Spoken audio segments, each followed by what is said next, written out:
Good morning to all of you. I am Mr. Rivani, your English teacher, and welcome to all of you in VPS online classes. So, students, after P1 exam, today on the online classes we will study poem The Sad. I will explain you about the sad. So, do you know what a sad is? A cow sad, a tool sad, a wood sad, for example. Clear? Sad means होता है, आपने देखा होगा आपके घर के आसपास कोई अलग से आंगन सेट कर होता है, जैसे वो गाय वगैरह रखने के लिए सैड हो गया, जिसे हम लोग छत्तीसगढ़ी में पर्ची भी बोल सकते हैं, छपरी बोलते हैं, इस तरीके से. सो आ काउ सैड, काउ का भी सैड हो सकता है, टूल सैड भी हो सकता है कोई सामान रखने का, वुड सैड भी हो सकता है जहाँ पे हम अपने फ्यूल्स वगैरह जो होते हैं, लकड़ी हो गया, ये सब रखते हैं. ये सब उदाहरण है. It is a small room, यह एक छोटा सा रूम होता है, away from the main house, जो कि कहाँ से, जो हमारा मेन घर होता है उससे थोड़ा दूरी पर होता है. ठीक है.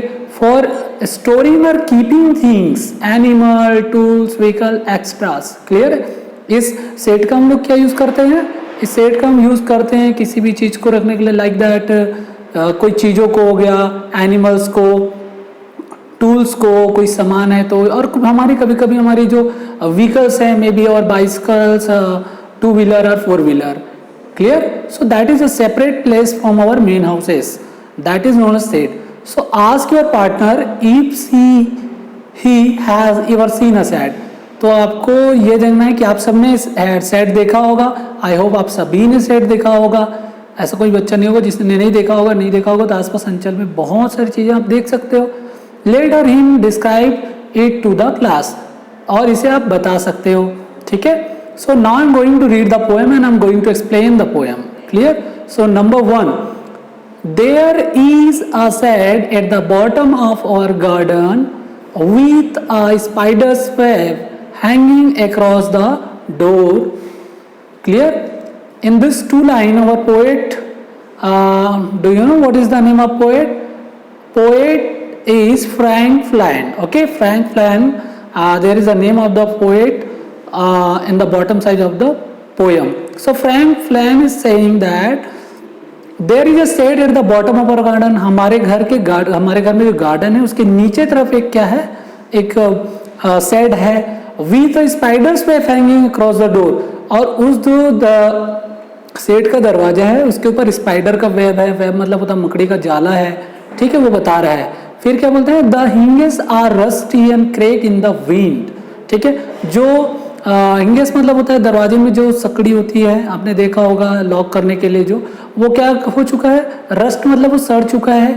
और हवा के चलते चलते जो क्रैक इन द विंड, साथ ही जो खिड़कियां हैं उसमें भी और सॉरी हवा जो है उस क्रैक भी है उसमें, तो वहां से अंदर घुसती है, आवाज आती है सरसर सरसर करके. When I am in bed I lie and I listen. हमारे जो पोएट हैं वो बोल रहे हैं कि जब कभी भी मैं घर में रहता हूँ, है ना, बेड में रहता हूँ, तो मैं वहाँ बैठ के उसको ध्यान से सुनते रहता हूँ. उसकी आवाज़ वहाँ से आती है, कुछ ऐसा वो बोलता है. I will open that door one day. और वो मन ही में सोचता है कि एक दिन मैं इस दरवाजे को जरूर क्या करूँगा, खोलूँगा. तो इन दिस 5 लाइन हमारे जो पोएट वो बता रहे हैं कि हमारे घर के लास्ट तरफ, नीचे तरफ एक शेड है जहाँ के दरवाजे क्योंकि खुलता ही नहीं, तो वहाँ पे मकड़ी के जाले लगे हुए हैं. और बता रहे हैं कि ऐसे दरवाज़ा जो है उसमें का जो संकड़ी है वो टूटा हुआ है, मतलब सड़ चुका है. और क्रैक भी हो गया जहाँ से हवा जाती है, तो वहाँ उसकी आवाज़ मैं साफ साफ सुनता हूँ जब मैं रहता हूँ. तो ये बोलता है, और वो ये भी सोचता है कि एक दिन मैं ज़रूर इसे क्या करूँगा, खोलूँगा. इस तरीके से होता है.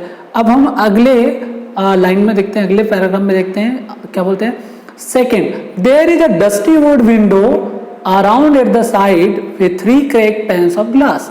अब उस सेट के बारे में हमारे जो पोएट है फ्रैंक फ्लेन बता रहे हैं कि उस सेट के बाजू में एक खिड़की है, बहुत ही धूल लगा हुआ पुराना सा, क्योंकि उसका यूज ही नहीं हो रहा है. तो और वहाँ पे क्या है, 3 जो ऐसे जो ग्लास जो लगा हुआ है, पेन्स मतलब जो होना चाहिए ग्लास का, खिड़कियों में आपने देखा होगा ना अलग अलग रहते हैं. तो 3 ऐसे जो पेन से ग्लास ऑफ पेन मतलब होता है जो खिड़की है उसमें ग्लास लगा हुआ, 3 जो है पूरी तरीके से क्रैक मतलब टूट गया है.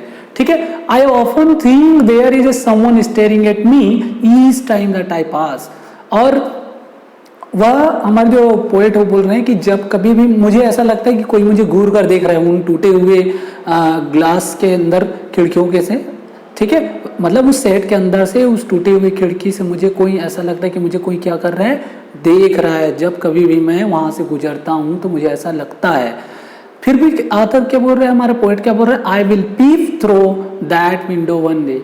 पीप मीन्स होता है देखना, ठीक है। तो पोएट ये जानना चाहता है कि फिर से पोएट बोलता है कि एक दिन मैं जरूर देखूंगा इसी खिड़की से कि क्या है, ठीक है। वो बोलता है my brother says there is a ghost in the shed who hides under the rotten floor boards. मेरा भाई कहता है कि अंदर में उस शेड में कौन है, भूत है।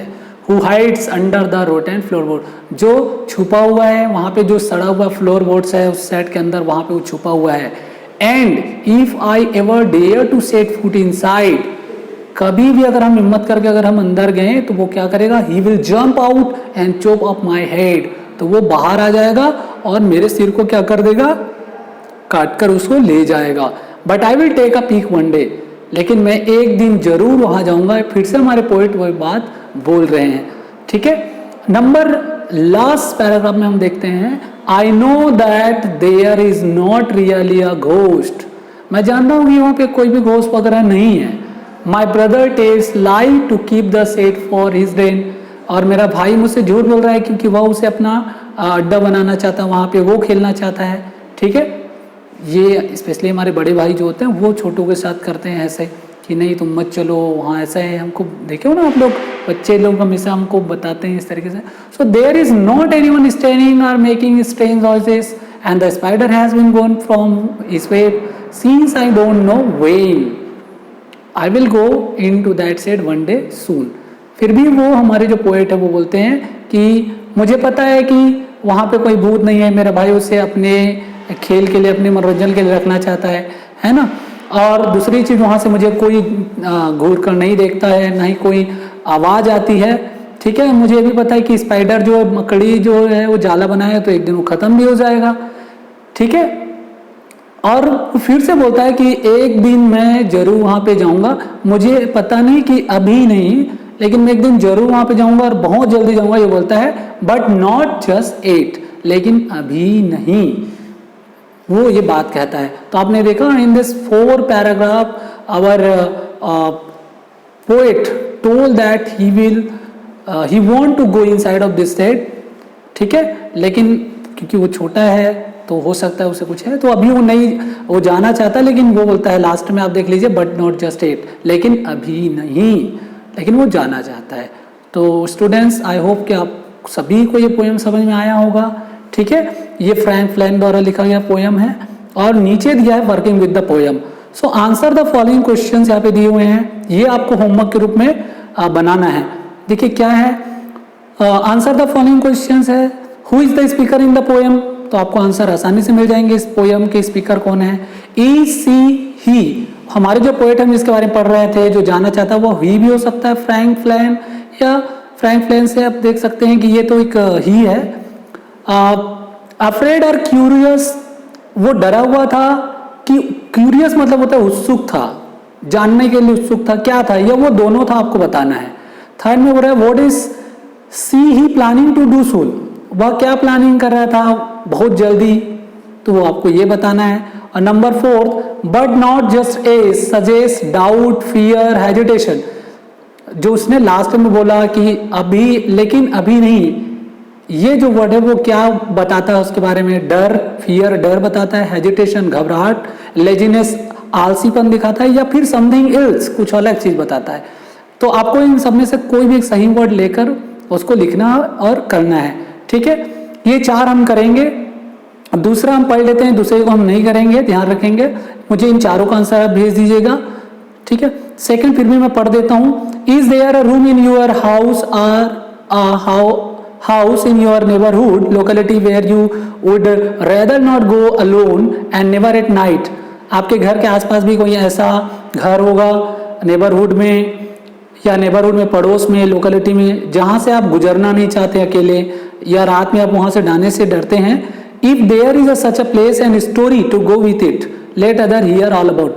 तो अगर है ऐसी कोई आपके घर के आसपास, तो जब स्कूल खुलेगा तो सारे बच्चे मुझे बताएंगे, ठीक है, और बाकी चारों के आंसर मुझे बना के भेजेंगे, ऑल स्टूडेंट्स ऑफ क्लास 7, ठीक है। For doubt you can contact to me.